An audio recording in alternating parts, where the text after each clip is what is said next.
Welcome again. It's David Morgan from morganreport.com and Luis Zapata. And once upon a time, Oro X, now Silver X. Luis, let's go through that story. What happened? Thank you, David. No, when Paul and I put together the company that became Oro X, we were always looking for a production story we could get behind. I think the most important thing we were looking for is a team, a team that was proven in Peru that could put an asset into production. And when we came across Latitude Silver and a couple of guys that had bought a mine from Buenaventura in 2017, put it back into full production with very limited capital, and has showed that operational pedigree, we just jumped at the chance to acquire it and bring it to our OroX shareholders. Excellent. You couldn't have a better name these days than Silver X. I mean, silver is certainly at the top of the news pyramid, with the gold languishing below 1800 as we're doing this interview. So let's talk about the asset a little more. We dig pretty deep in the Morgan Report. Tell us some more about it. We know Peru is like number 2, usually year to year with silver production, but we want to hear it from you. Yeah, sure. I mean, look, La Nueva Recuperada is an asset that, again, was when these guys bought it, they bought it from Buenaventura, New York Stock Exchange is a company, Peru's biggest gold miner. This was sort of one of their polymetallic assets. They bought it and they had 6,000 hectares to begin. What we really liked about the team is that they went ahead and picked up an additional 9,000 hectares for a total of 15. And within those 9,000 hectares they picked up, there's basically today 90 known productive veins. And I do mean productive because at some point or another they've been touched. And you have very silver rich areas. You have areas, that has previous mining and previous non-compliant resources of 400,000 ounces of 13 ounces. Things like that. So, small but focused area that have never been properly and more modern techniques explored. So, Recuperada used to be a mine. Now it's a district, very silver rich district in the heart of Peru's, silver area. So we loved it. Yeah. Very good. Well, work me through, it's a vein situation and high grade, and that, that's different from an open pit. And usually the margins are a little different. Can you take me there a little bit? Sure. I mean, the current resource of the current resource of what's called La Recuperada, where they're mining, Tangana, you're talking about, 3 ounces silver, 2% lead, 3% zinc, vice versa. However, some of the surrounding areas, Maria Luz, Esperanza, you're talking about 8 to 10 ounces plus silver. So obviously underground, it's a different ballgame than an open pit. But these guys, again, have proven, they can really operate underground mine with good costs. I mean, right now their mining costs, if I'm not mistaken, you're looking at 65 to 45 bucks a ton, which for underground is pretty impressive in these parts of Peru. And that's on 600 tons per day. As they go to 2,000 tons per day, we expect it to come down. Excellent. Thank you.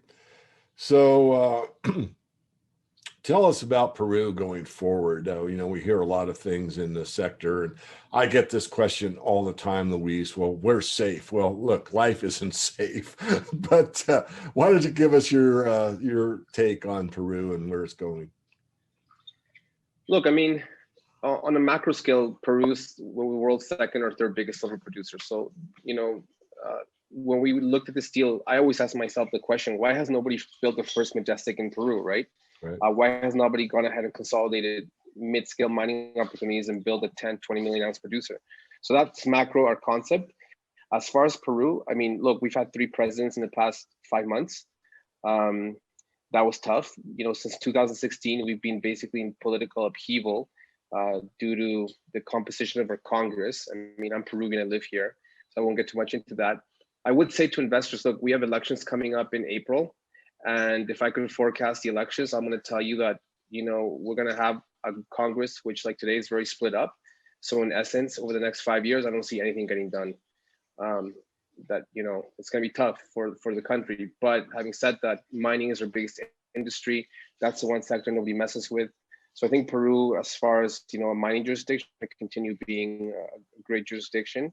I do hope we could elect people that are more, efficient at their jobs of governing us, but it is what it is. Well, you're not alone anymore. I mean, some people say we have 2 presidents going on here in the U.S., and I won't comment any further on that. Well, we still have some time left, and I really am very happy that we got introduced and got to, do the interviews and this one as well. Is there anything that we haven't addressed that's kind of in the front of your mind, Luis, that you'd like our viewers to know about? Look, I think Silver X is a great opportunity because we bring the three keys, I think, to any successful mining ventures. You have a great asset. You have a spectacular team. You know, you have guys that have done in this business before, and I'm not just talking about Paul. I'm talking about the rest of our board. You guys have Mike Hoffman on the board, Daryl Carty. You have a team that's proven they can operate a mine in Peru in tough conditions. I mean, we're talking about a 600 ton per day underground operation and the same size plant. So we have the team, we have the asset, and now we have through our, through OroX and our capital markets sort of profile, we have the capital markets pull behind us. So I think it's an interesting story.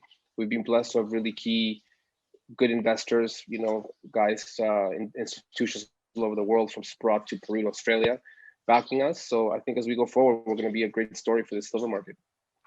I believe as well. So thank you very much for your time. It's a pleasure. I'm looking forward to getting on a jet again, finding your project and taking a hard look at it. But congratulations. It's not easy to do. And I know that, and our readership knows that as well. So I'll sign off for now and looking forward to getting more information on Silver X. Thank you. Looking forward to having you in Peru.